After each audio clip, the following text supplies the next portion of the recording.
La parole est à monsieur Joël Giraud. Merci, Monsieur le Président. Madame la ministre de l'Éducation nationale, vous avez annoncé il y a quelques jours les principes de la refonte de l'éducation prioritaire. Elle est indispensable car la France est la championne OCDE des inégalités scolaires. Mais pour les malheureux perdants, la nouvelle d'une sortie risque de susciter une très grande amertume chez les parents d'élèves et les enseignants concernés par cette disqualification, surtout si celle-ci leur paraît injustifiée. Le ministère s'est basé sur un indice social obtenu en croisant 4 critères sociaux réputés transparents et scientifiques qui peuvent, comme tous les critères statistiques, faire l'objet de critiques sur le plan méthodologique.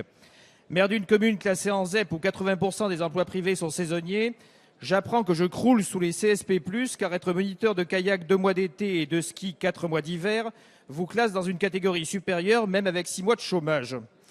Le pourcentage d'élèves en retard à l'entrée en 6e pose aussi interrogation. C'est justement parce que ces écoles bénéficient de moyens supplémentaires que l'on fait moins redoubler les élèves, notamment dans les ZEP rurales. Enfin, le taux de boursiers est à prendre avec beaucoup de précaution. Le chiffre peut grandement varier d'une année sur l'autre quand, par exemple, la commune compte de nombreux logements sociaux avec un fort turnover ou d'un établissement à l'autre, les ZEP rurales n'ayant que rarement d'assistantes sociales à plein temps pour remplir les dossiers. Je suis conscient de la priorité qui a été accordée au budget de l'éducation nationale, priorité réaffirmée en 2015 malgré un contexte difficile. Je suis aussi conscient que l'augmentation du nombre de postes d'enseignants a permis depuis 2012 d'enrayer la spirale de la fermeture des classes ou des écoles rurales. Mais pouvez-vous, Madame la Ministre, nous préciser les choses sur ces critères au cœur de cette réforme, car les élus sont soucieux de leurs effets, notamment sur les territoires ruraux. Quelles concertations vont être menées sur les territoires avec la communauté éducative, les élus, les parents d'élèves, pour la redéfinition de la carte de l'éducation prioritaire? Quels moyens vont subsister pour les établissements qui sortiront du système?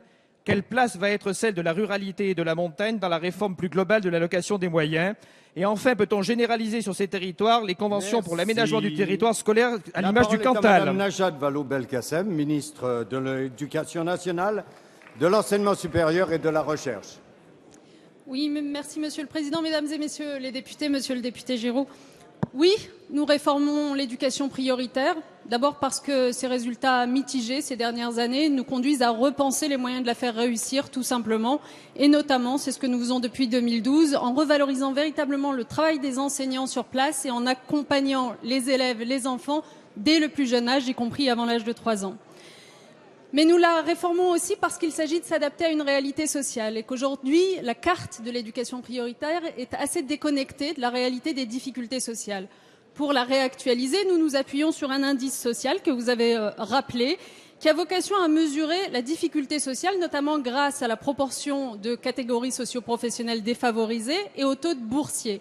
C'est un indice qui a l'avantage de l'objectivité, de la transparence aussi, et il est avéré malheureusement que ces difficultés sociales ainsi mesurées sont souvent corrélées à un échec scolaire important. C'est pour cela que nous faisons l'éducation prioritaire.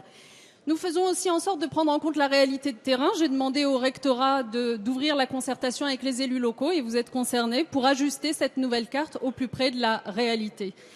Dans ce cadre, donc, vous avez raison, il y a des établissements qui sortiront, d'autres qui rentreront, c'est le principe d'une réforme. Je veillerai à ce que rien ne se fasse brutalement, y compris en prévoyant dans les établissements sortants que les enseignants puissent continuer à bénéficier de leurs indemnités pendant les 3 ans qui viennent, de leurs indemnités liées à l'éducation prioritaire, et que la sortie se fasse en sifflet. Mais je ferai en sorte surtout que ça ne se fasse pas brutalement, en réalité en conduisant une autre réforme encore que celle de l'éducation prioritaire, c'est celle plus générale de l'allocation des moyens par académie pour correspondre à la réalité du profil sociologique de chaque établissement, dans chaque territoire, y compris en zone rurale, que j'ai évidemment bien à l'esprit. Et à ce sujet, je terminerai en vous disant que la jurisprudence Cantal, puisque vous l'évoquez, vous est ouverte. Nous vous disons que nous sommes à votre disposition si vous travaillez à restructurer le réseau des écoles pour faire en sorte que les effets de la démographie soient à annuler pour